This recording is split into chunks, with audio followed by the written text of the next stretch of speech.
হে everyone, আসসালামু আলাইকুম। আপনারা সকলেই কেমন আছেন? আমি আলহামদুলিল্লাহ আল্লাহর রহমতে অনেক অনেক ভালো আছি।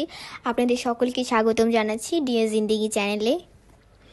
যেহেতু শীতকাল চলে এসেছে, তো একটু গরম গরম ভাজা পোড়া খেতে হয়। তার জন্য আজকে আমরা ঘরে বসে স্বাস্থ্যকর উপায়ে ফুলকপির পাকোড়া বানিয়ে নিলাম।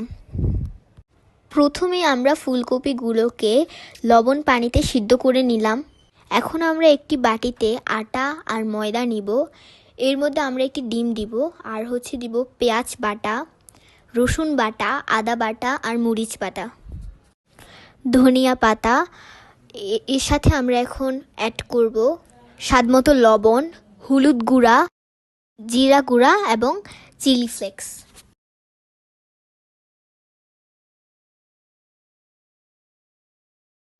এখন আমরা এই সবগুলো উপকরণের সঙ্গে পানি মিক্স করে মেখে নিব। ফুলকপিগুলোকে এই ব্যাটারের মধ্যে চুবিয়ে তেলের মধ্যে ভেজে নিব।